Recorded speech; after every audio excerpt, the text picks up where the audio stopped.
Alberto Díaz López, donde nos permitiremos leer una semblanza de su desarrollo, de su vida profesional. Es biólogo por la Facultad de Ciencias Biológicas de la Universidad Autónoma de Nuevo León. Cursó la maestría con especialidad en Ingeniería en Salud Pública en la Facultad de Ingeniería Civil de la misma casa de estudios. Cursó el doctorado en Ciencias Biológicas con especialidad en Ecología en la Facultad de Ciencias Biológicas de la Universidad Autónoma de Nuevo León. Tiene amplia experiencia en el área ambiental, tanto en el sector público como privado. En el sector público ha trabajado en dependencias gubernamentales de los niveles estatal y municipal, además de ser docente a nivel licenciatura y maestría en diversas universidades de Nuevo León, Sonora, Coahuila y Tamaulipas. En el sector privado ha colaborado con empresas como Cemex y Fábricas Orión y fue parte de la Facultad de Ingeniería y Arquitectura de la Universidad Regiomontana y de la Subdirección de Posgrado en la Universidad Americana del Noreste. Desde 1994 es consultor independiente en temas ambientales, incluyendo impacto ambiental, prevención de accidentes, auditorías, manejo de residuos y sustentabilidad. Ha impartido y asistido a congresos, seminarios, diplomados y talleres y tiene experiencia en la elaboración de informes técnicos y proyectos. En este sentido, pues nos permitimos dar inicio a la charla Desarrollo Sustentable Posible o Imposible por el doctor Mario Alberto Díaz López. Buenos días, doctor. Adelante. Ya. Para esto, es inevitable, considerar el primer trabajo en este sentido, que fue el de Thomas Malthus, ¿sí? En cuyo ensayo ya, plasmaba la preocupación del deficiente manejo que se estaba haciendo de los recursos naturales y qué consecuencias podía tener esto sobre el crecimiento económico. Eso allá en 1398. Posteriormente, ya de una manera un poco más actual, en 1971, se publicó el primer informe del Club de Roma.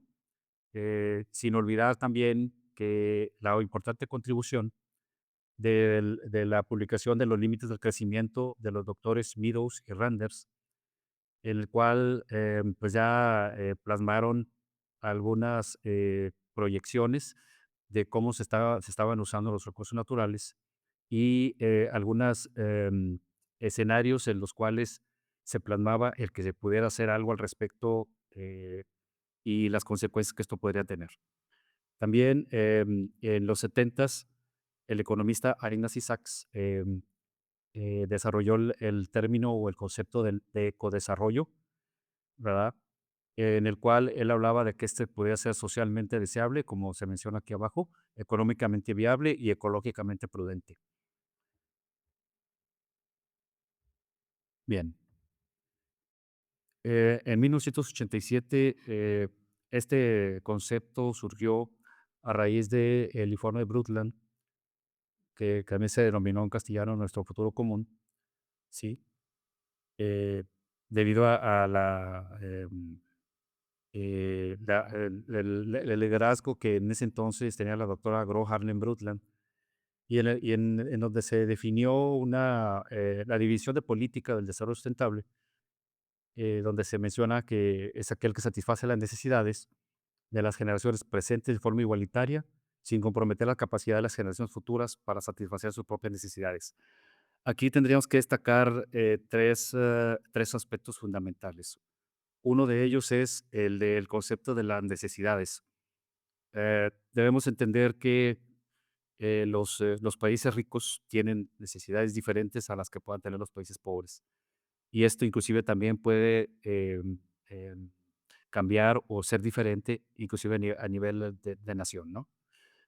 Eh, lo de forma igualitaria, aquí tendríamos que establecer la diferencia entre igualdad y equidad. Entonces, aquí más bien estaríamos hablando de equidad más que de igualdad, ¿verdad? Ahora, el otro concepto tiene que ver con las generaciones futuras. Em, por ahí se ha comentado eh, que las generaciones futuras, como no existen, no tienen derechos. Pero nos hemos encontrado algunas publicaciones donde el marco jurídico a nivel internacional está tratando de solventar esta situación, pero conceptualmente, las generaciones futuras no tienen derechos, ¿verdad? Nada más como aclarar esos tres puntos importantes de esta definición de política. Ahora bien, como este concepto fue, se tradujo del inglés, se habla de que es una mala traducción, ¿verdad? Entonces, eh, podemos aquí mencionar la traducción que dio el doctor Víctor Urquidi, que es economista, y él hablaba de que en vez de desarrollo sustentable es desarrollo perdurable, ¿verdad? Podemos hablar de cuestiones semánticas, ¿verdad? De que puede parecer lo mismo, ¿sí? Ok. Ahora bien, a raíz de este concepto de política, surgieron dos grandes interpretaciones, ¿verdad? La primera, como aquí se menciona, es aquella que está centrada en las metas del desarrollo, es decir, que la forma en que nosotros explotamos los recursos y los incluimos en nuestro modelo económico simplemente iba a continuar, que no iba a cambiar, ¿verdad? Eso por un lado. Pero por el otro, se establecía la necesidad de empezar a acotar esa forma de crecimiento económico, ¿verdad? Y es actualmente el debate que aún persiste en este sentido.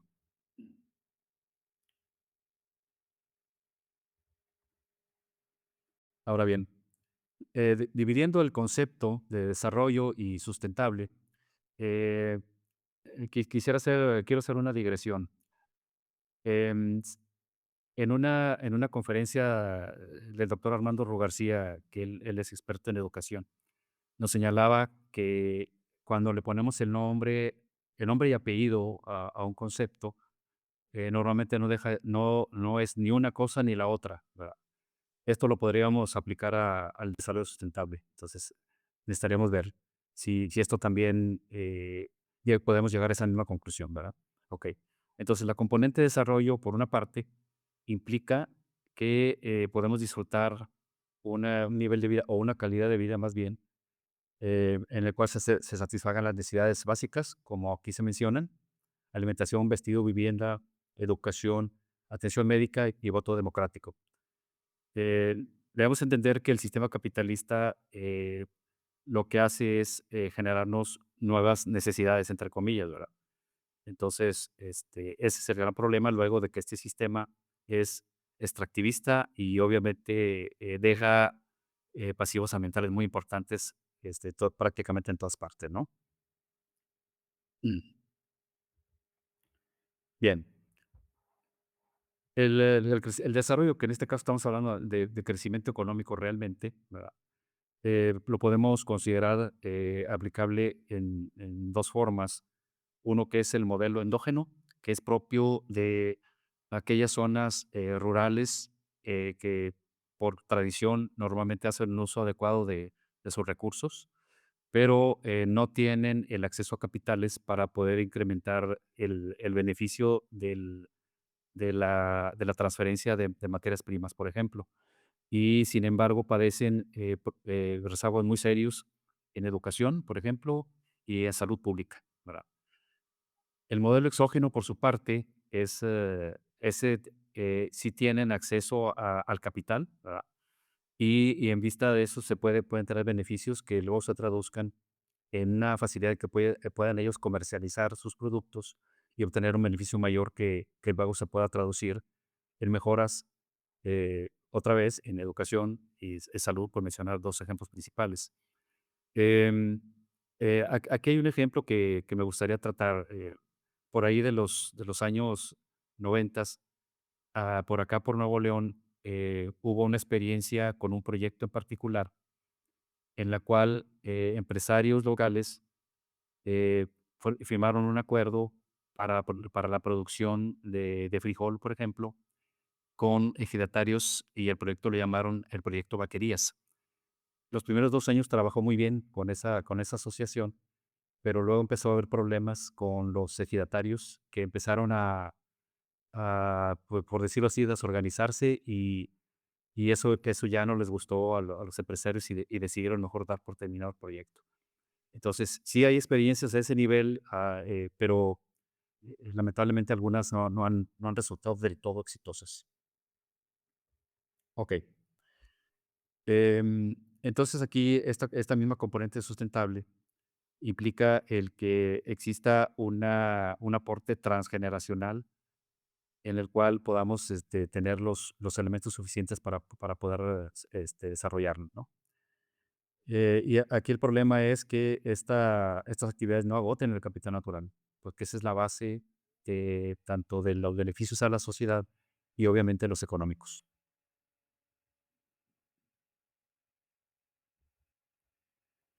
Bien, en el sentido del el desarrollo sustentable se ha considerado desde tres principales vertientes, que no son las únicas, pero se considera que estas son las principales. La vertiente económica, la social y la ambiental, ¿verdad? Em, Aquí en este caso, el poder evaluar el crecimiento económico sí se puede hacer en términos monetarios. Y el social es fundamentalmente, parámetros sociales, fundamentalmente con respecto a la equidad. Y el uso de los recursos también se puede medir parámetros biogeofísicos. Aquí hay una consideración interesante porque las políticas en este sentido privilegian o han privilegiado el crecimiento económico, y en algunos casos esto se ha traducido en beneficios sociales, pero que a los aspectos ambientales prácticamente han sido omitidos, ¿verdad?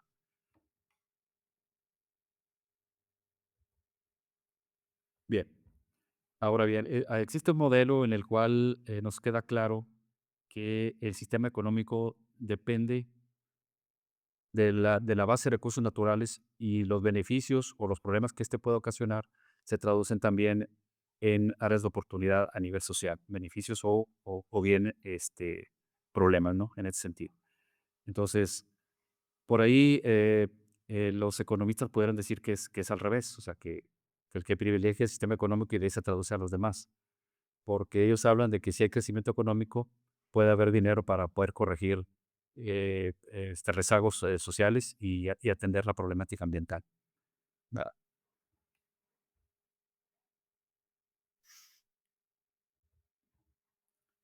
Es obvio que estos grandes sectores interactúan de manera positiva o negativa, según el caso. Aquí podemos observar que, por ejemplo, los aspectos ambientales obviamente proporcionan la base de recursos eh, y algunos servicios ambientales importantes, que estos se traducen en beneficios económicos. Pero también lo que hacen es aportan de una manera importante recursos a la sociedad, ¿verdad? Entonces aquí hay una interacción que no podemos soslayar entre uno y el otro, entre lo ecológico, lo económico y lo social, ¿verdad? Entonces, esa es la relevancia de tener el conocimiento de la base de recursos naturales. Desafortunadamente, en el caso de nuestro país, hace tiempo que se abandonó la práctica de generar por parte de las autoridades federales una evaluación del estado que guarda nuestros recursos naturales. Y esa información sería sumamente importante para propósitos de planeación del desarrollo, ¿verdad? Si no sabemos con qué recursos contamos, va a ser muy difícil poder establecer políticas para aprovecharlos adecuadamente. Mm. En un mundo ideal, si el ambiente, en este caso la base de recursos, sustenta al desarrollo, que en este caso es el crecimiento económico, y este en teoría debe verse reflejado en aspectos de salud, educación, y entre otras áreas, lo cual haría posible, en teoría, el desarrollo perdurable. Y aquí se cerraría este ciclo este, benéfico, ¿no? Ahora bien, ¿qué esfuerzos se han hecho también a nivel mundial? Aquí quiero destacar lo que plantea o en su momento planteó el Premio Nobel de Economía Alternativo, el doctor Manfred Max Neff, en su libro que se llama La economía descalza. Él habla de que el modelo económico no debe ser único ni centralizado, es decir, que no surja de un escritorio, ya sea del Banco Mundial o del Banco Interamericano de Desarrollo, ¿verdad? Entonces, entonces él habla que los modelos deben ser adecuados a las características de cada región. Si pudiéramos eso trasladarlo, aunque sea de manera superficial con un ejemplo, podríamos decir que nuestro país puede estar dividido fácil en, ¿qué les gusta? 6 regiones principales que comparten características similares. Entonces, en teoría, el modelo no debe ser centralizado, sino más bien adecuarlo a las características de cada región, ¿verdad? Em, entonces, eso es lo que se plantea. Ahora, esto me recuerda un ejemplo de la crisis del 95, en el cual se publicó una estadística del nivel de desempleo. Entonces, me llamó la atención porque ahí hablaba de que Monterrey tuvo un nivel de desempleo del 10% y el que tuvo un menor nivel de desempleo fue la zona del Bajío, con un 4%. Entonces llamó mi atención y entonces dije, ¿qué es lo que tiene el Bajío que no tenga el área metropolitana de Monterrey? En ese entonces, Monterrey, sus actividades económicas estaban centralizadas en la industria y el Bajío, a diferencia, sus actividades económicas estaban diversificadas. Entonces ahí había agricultura, ganadería, agroindustria, comercio, turismo. Entonces dije, esa es la razón del por qué. Porque si se aplica el mismo modelo, en teoría la afectación debería ser igual, pero en la práctica, afortunadamente, para el Bajío no fue así. Entonces, esos aspectos son interesantes, ¿verdad?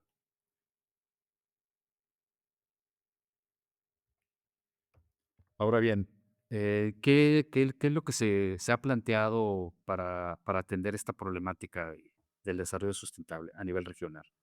Vamos a ver algunas. Se habla de líneas maestras. La primera de ellas se denomina la erradicación de la pobreza. Em, esa línea vemos que sí es complicada, ¿verdad?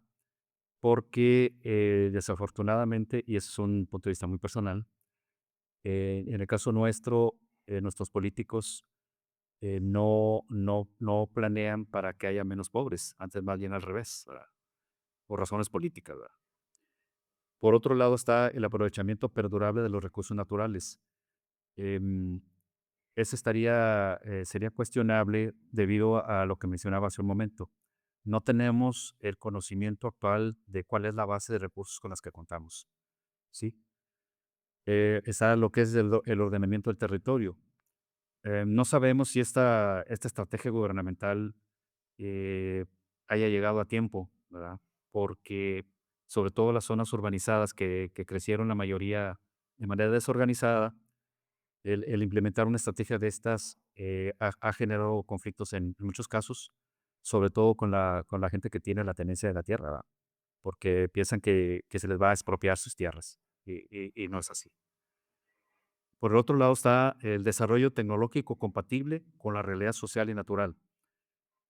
Aquí tenemos un área de oportunidad muy interesante, puesto que necesitamos desarrollar nuestros cuadros de investigadores en ciencia y tecnología precisamente para que se genere esa base de conocimiento adecuado a nuestra realidad, ¿verdad? Una nueva estrategia económico-social. Aquí podría caber lo que menciona el doctor Manfred Maxnes, ¿verdad? Podríamos implementar modelos de acuerdo a las diferentes regiones del país.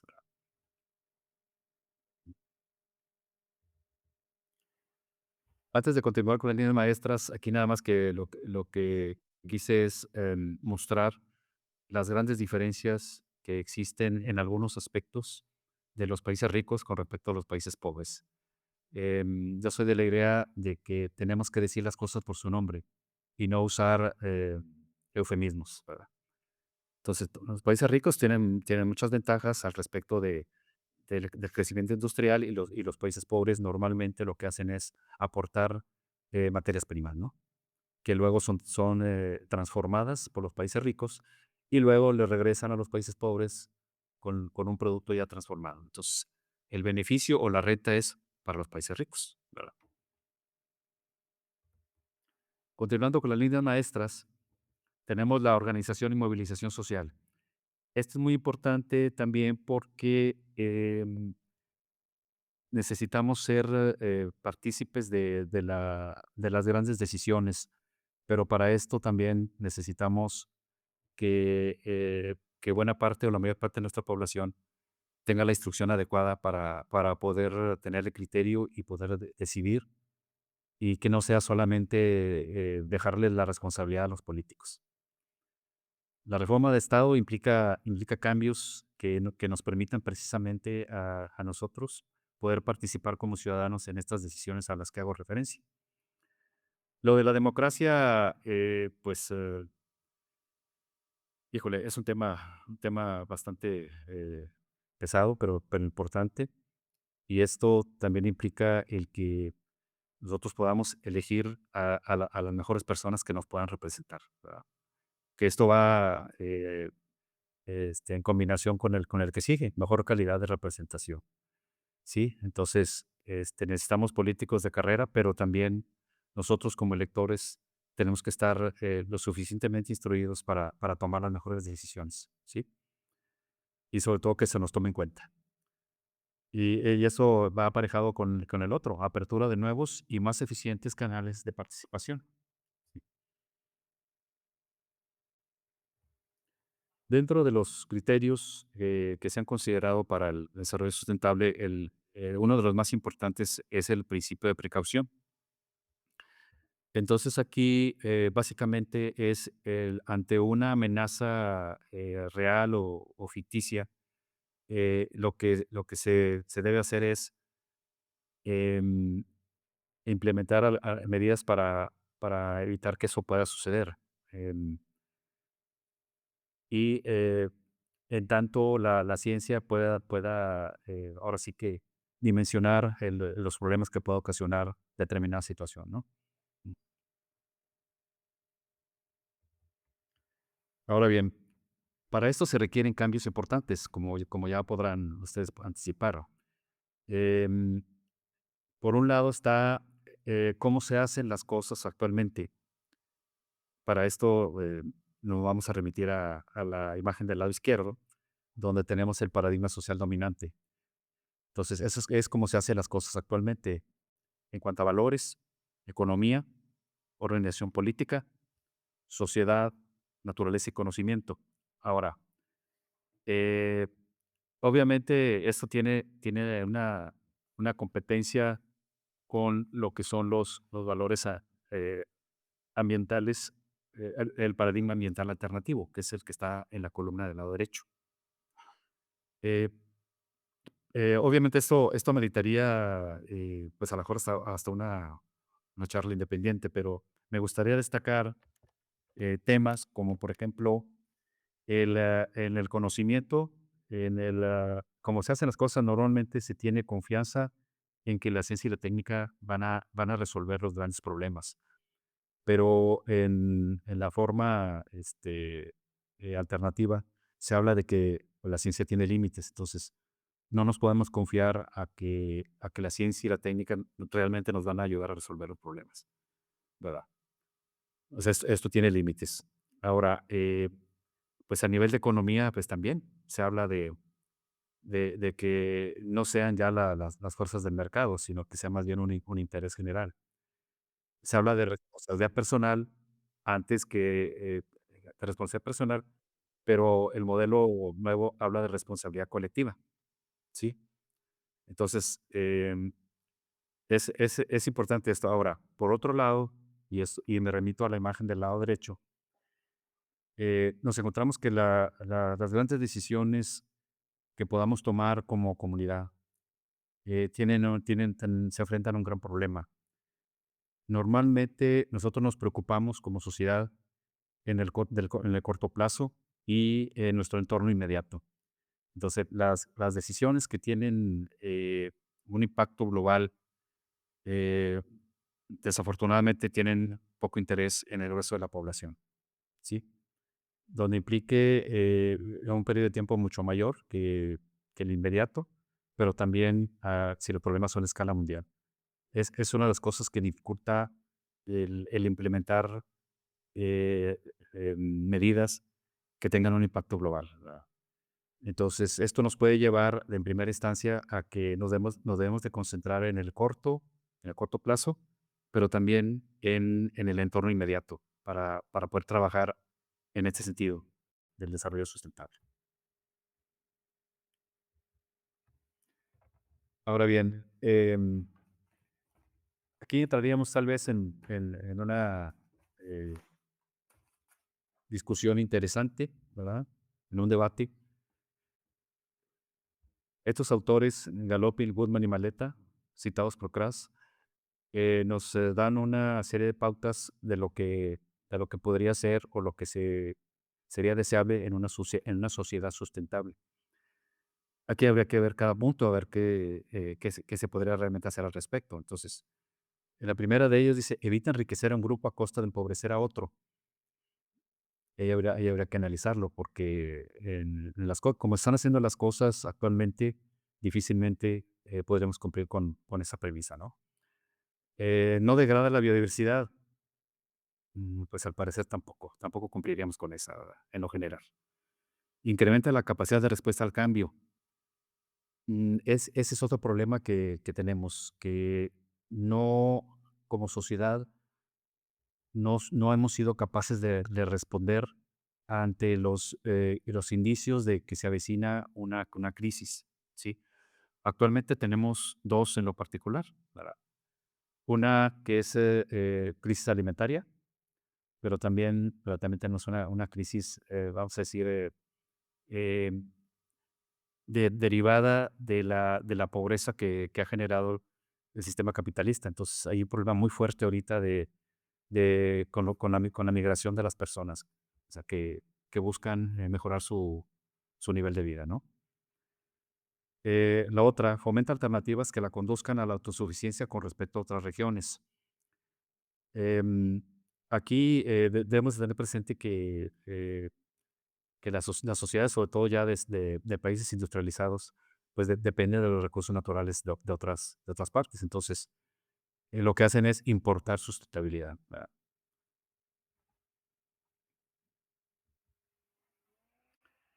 Y esto nos lleva al otro detalle, a la ciudad, ¿verdad? Eh, la ciudad es considerado como un tecnoecosistema, pero aquí cabría preguntar en primera instancia, hacer un ejercicio muy breve de qué es lo que entra y qué es lo que sale de una ciudad, ¿verdad? Bueno, por ejemplo, a una ciudad entra agua, entran materias primas, entran personas, ideas, por mencionar algunos. ¿Y qué es lo que sale? Bueno, pues la transformación de eso, bueno, también entra aire limpio. Entonces sale aire contaminado, aguas residuales, residuos, ¿sí? También ideas y también salen personas. Ah, Ahora bien, una ciudad sustentable eh, es aquella, como aquí se señala, que ha superado la etapa de centro de degradación de recursos, ¿sí? Entonces, esa degradación de recursos se refiere sobre todo a las salidas, ¿no? Que es de las que hemos comentado. Sí.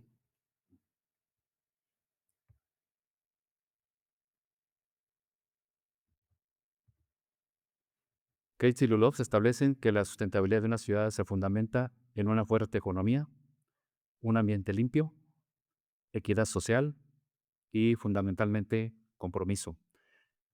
Aquí podremos hacer cada quien un ejercicio de evaluación, aunque sea somero, en la ciudad en que nos encontramos, ¿verdad? Si hablamos acá en lo particular de Monterrey, una fuerte economía, ahora está un poquito más diversificada, entonces podríamos hablar que tal vez sí cumpla con eso. Un ambiente limpio, no podría yo afirmarlo porque tenemos problemas muy serios con la disponibilidad de agua, con la contaminación del aire, ¿verdad? Fundamentalmente. Equidad social, em, no me atreveré a decir que Monterrey cumple con ese aspecto, ¿no? Porque ya sí hay todavía bastantes rezagos. Tenemos zonas donde gente no tiene acceso a servicios básicos, por ejemplo, ¿verdad? Compromiso, am, creo que no se han estructurado las instancias adecuadas. Por ahí, tenemos por acá unas, organizaciones no gubernamentales que están trabajando en ese sentido, pero hay mucho todavía por hacer, ¿verdad? Por poner un ejemplo.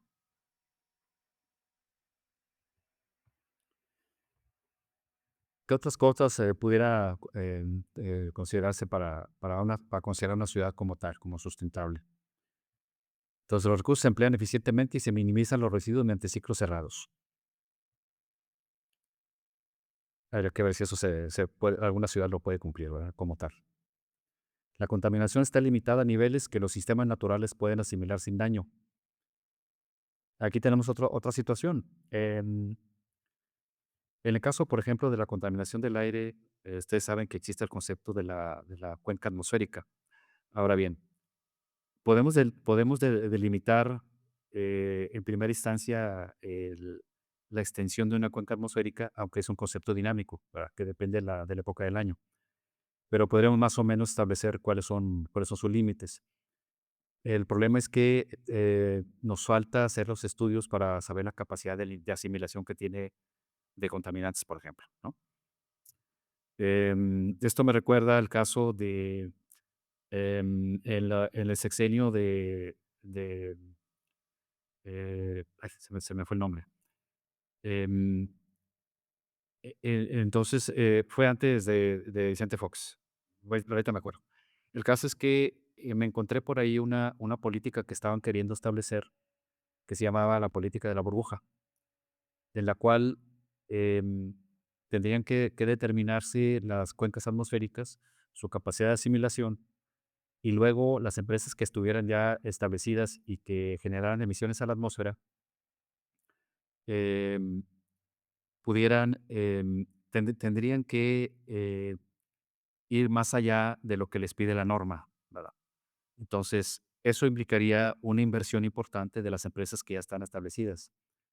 Y entonces ese modelo, consideraba que la inversión podría ser recuperada vía las empresas nuevas que se quisieran establecer. Entonces, si una empresa ya invirtió, cumple con la norma y ahora lo hace de una manera, más importante todavía, esa inversión que le representó ese cambio la podría recuperar vendiéndole los bonos a una empresa que apenas se fuera a establecer y que de entrada cumpliera con la norma. Poco más o menos esa era la intención. Algo sucedió que no se cristalizó esa política o esa estrategia, ¿no? Ignoro qué fue lo que pasó. Fue tiempo de Felipe Calderón. Bien, continuando, dice: "Las personas viven sin temor a la violencia". Híjole, creo que habría, acaso en nuestro país, pocas, ciudades que pudieran cumplir con esa condición, pero bueno. Todos tienen la oportunidad de obtener un trabajo satisfactorio, contribuyendo con esto a la economía. También, sería discutible, ¿verdad? Que una ciudad pudiera dar oportunidades a todos, porque, eh, nos encontramos frecuentemente con el hecho de que si una ciudad está altamente industrializada, pues requiere recursos humanos calificados. Las personas que migren hacia la ciudad de zonas rurales difícilmente van a tener el nivel que se requiere para poder conseguir un trabajo decente. El acceso a bienes y servicios no se lleva a cabo a expensas del ambiente. Pues la ciudad no puede vivir sin recursos, ¿verdad? Difícilmente. Todos tienen acceso a información y conocimiento calificado. Este sería un ideal que sería interesante ver cómo lo podemos conseguir, porque ustedes saben que el que tiene la información tiene poder, ¿verdad? Se tiene acceso a buena alimentación, agua, abrigo y combustible a un costo razonable. Mm, habrá alguna que sí cumpla con esta condición, ¿verdad? Pero creo que la mayoría, en el caso de nuestro país, es difícil, ¿no? Las necesidades locales se satisfacen localmente. El área de influencia que pueda tener una ciudad con respecto al uso de los recursos naturales que requiere puede ir inclusive hasta nivel internacional, ¿verdad? Por ejemplo, si una industria requiere de una materia prima que naturalmente no se da en el país, la tiene que importar, pues, de donde sí se dé. Por ejemplo, la industria de la industria cervecera, hay una materia prima que solamente se produce en Alemania, por ejemplo. Entonces, necesariamente la tendría que importar. Se valora y protege la naturaleza. Mm, no sé por allá, pero acá por este lado tenemos un problema muy fuerte de que el crecimiento de la mancha urbana está acabando con las pocas áreas verdes que tenemos. Existe la infraestructura para la recreación y el uso del tiempo libre. Pudiera ser que esa sea una de las, tal vez de las más sencillas, ¿no? De cumplir. Se fomenta la salud de las personas. Bueno, en teoría la ciudad tiene que tener esas condiciones mínimas para poder cumplir las necesidades básicas de las personas.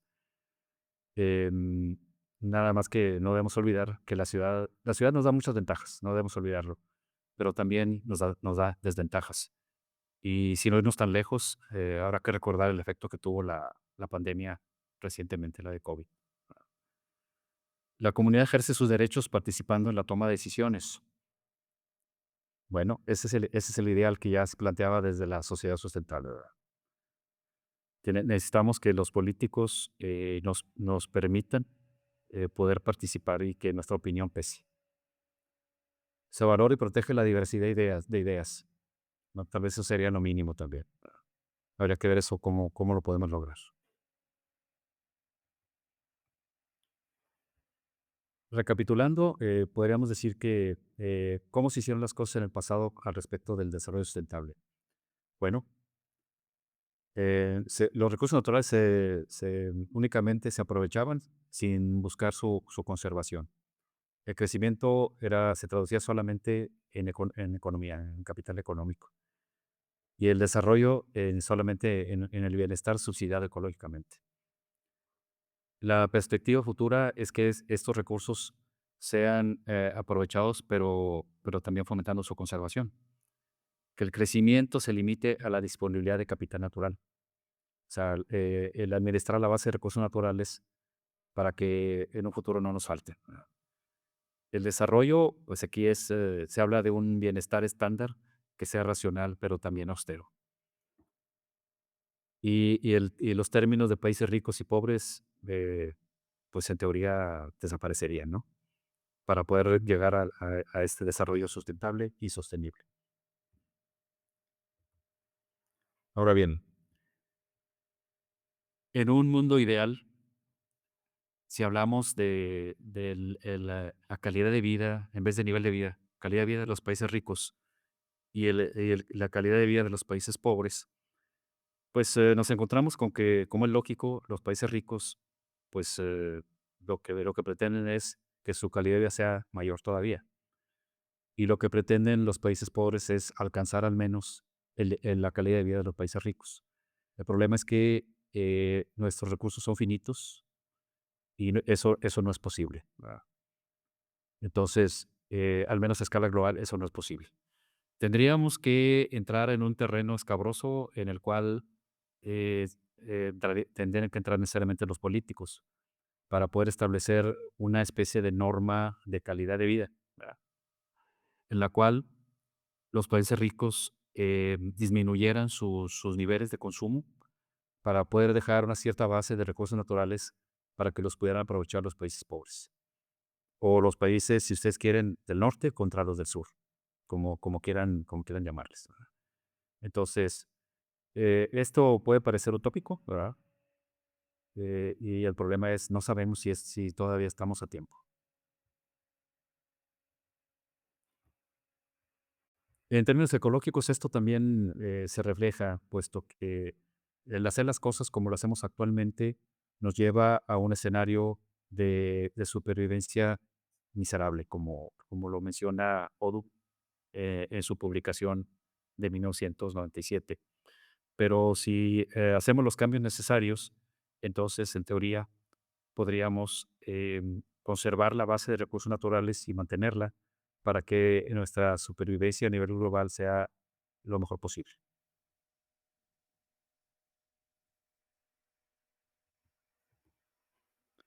Ahora bien, en este contexto, habría que preguntarse si el desarrollo perdurable es un oxímoron, ¿verdad? En este caso, si lo consideramos desde el punto de vista de los científicos, como aquí se señala, como señala Sachs, sí lo es, puesto que es un imposible, ¿verdad? El hablar de crecimiento económico y de sustentabilidad son conceptos contradictorios, ¿sí?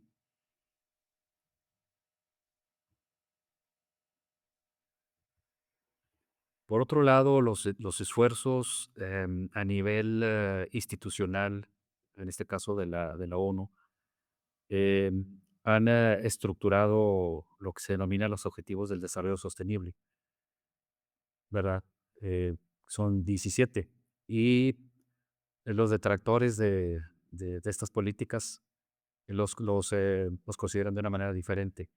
No voy a ahondar aquí en esto porque esto puede ser tema para otra charla, pero hay que considerar que no necesariamente lo que proponen las instancias internacionales es lo más adecuado para nuestra realidad en el caso de nuestro país, por ejemplo.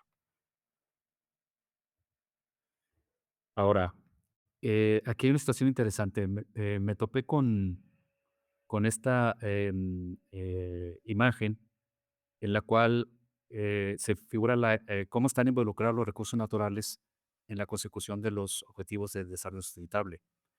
Y me encontré con que prácticamente todos dependen directamente de la base de recursos naturales.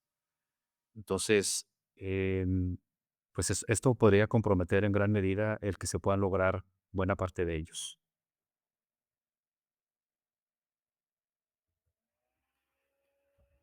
Y para finalizar mi charla, pues básicamente pues la conclusión podría ser de que depende. O sea, es posible si se hace a pequeña escala, ¿verdad? Si los esfuerzos se traducen en pequeña escala, desde proyectos, por ejemplo, ¿verdad?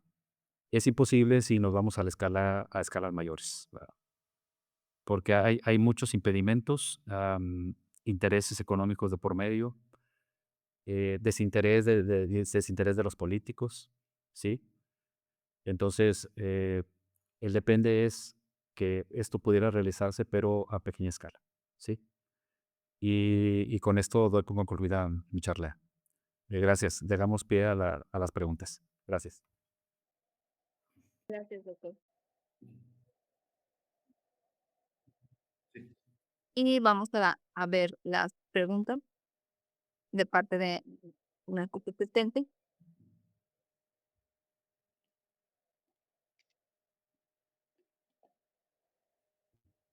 Gracias, doctor. Sí. Estudiantes, em, este, este concepto de desarrollo sustentable o desarrollo perdurable, como usted menciona. Sí, bueno, yo recomendaría que se les diga la verdad. Es decir, que se les, que se les señale el contexto de las cosas, pero también que los motiven a analizar la factibilidad de todo esto, ¿verdad? Sí. Eh, Porque en el caso de los objetivos del desarrollo sustentable, ahí hay muchas situaciones que son discutibles, ¿verdad?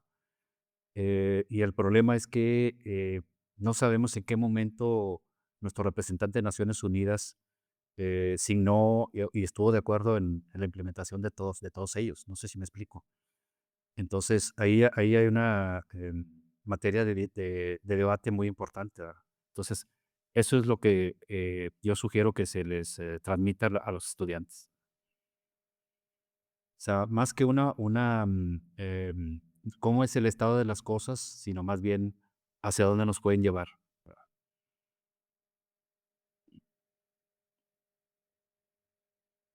Y bueno, em, aprovechando esta charla, desde desde el plan de estudios de todos los programas educativos de, pues, de la universidad. Muchos de ellos tienen unidades de aprendizaje que están relacionadas con medio ambiente, con desarrollo sustentable, así como tal. Pero hay otros programas educativos que a lo mejor aún no cuentan con estas unidades de aprendizaje. Ujú. Em, ¿Qué recomendaría al respecto con relación a los contenidos en los planes, en todos los planes de estudios, para todos los, pues, lo que contamos aquí en la universidad? Okey, déjame comentarte, lo que se hizo en su momento acá en la Autónoma de Nuevo León. Empezaron con temas que le llamaban, que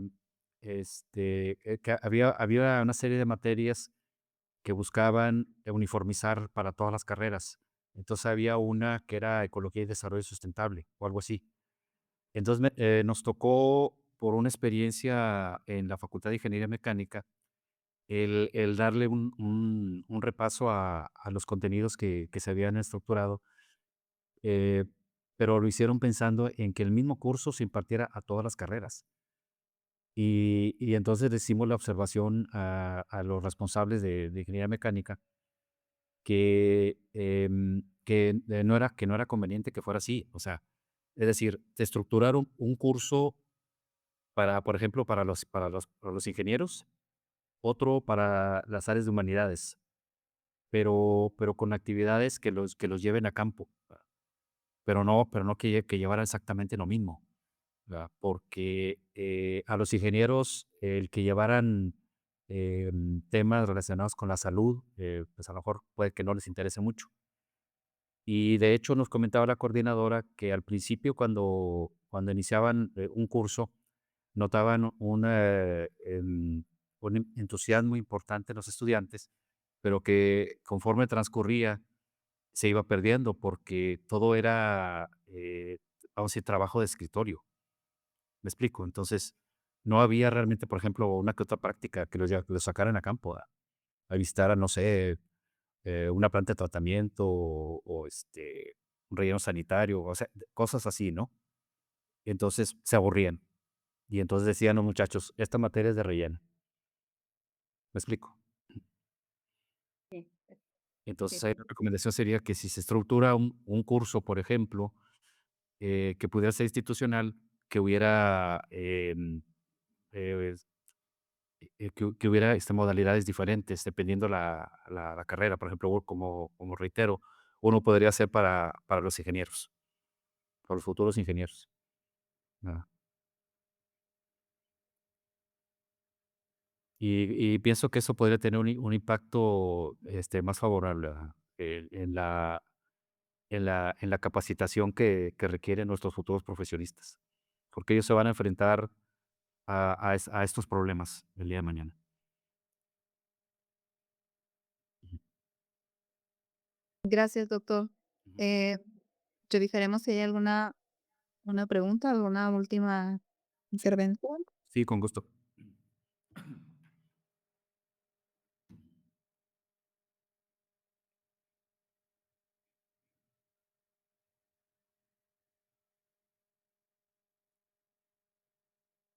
Sí.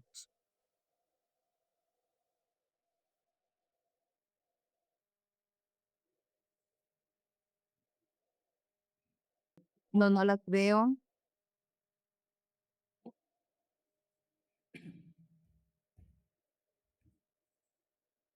Yo sigo sin cerrar aquí la presentación, ¿verdad? Okey. No las veo. Ajá.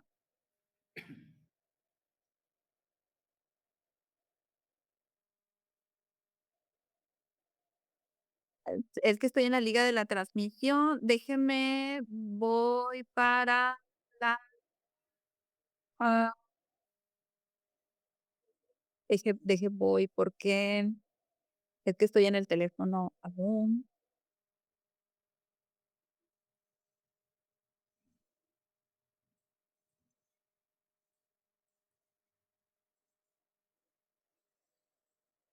Estoy conectándome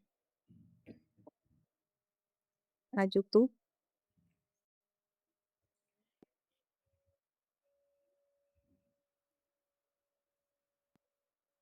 Doctora, ¿me permite hacer una intervención? Sí, sí, doctor, mientras reviso, las preguntas en YouTube. Sí, en este sentido, quisiera recomendar un libro que se llama El día que el mundo deje de comprar.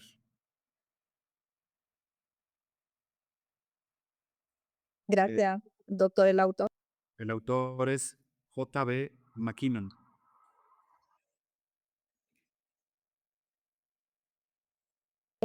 Hay una pregunta aquí del maestro Oscar Diego Armendáriz y comenta, doctor, disculpe, dice, un sistema económico distinto, llamemos socialismo, comunismo, ¿tendrían resultados diferentes sobre los recursos ambientales?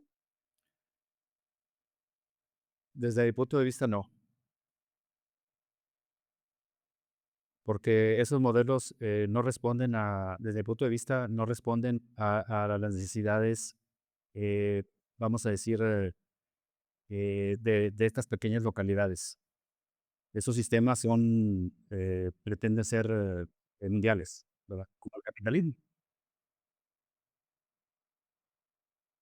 Y bueno, tenemos otra pregunta de Alfredo Chuquimia. Dice, ¿qué estrategias se implementan en la Universidad Autónoma de Nuevo León para proteger la biodiversidad y los ecosistemas naturales? Híjole, buena pregunta. Pues desde la academia tengo entendido que hay una maestría relacionada con esto y ahí supongo que es donde consideran el qué hacer para la conservación y el manejo de la biodiversidad.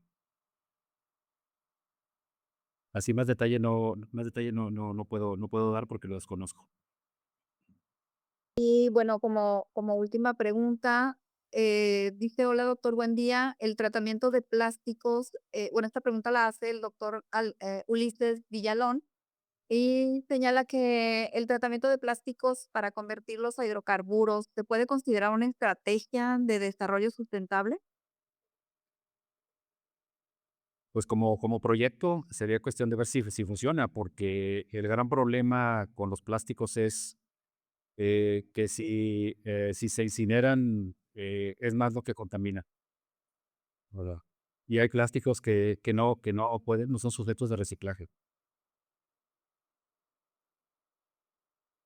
Sería cuestión de revisar de qué tipo de plásticos estaríamos hablando, ¿verdad?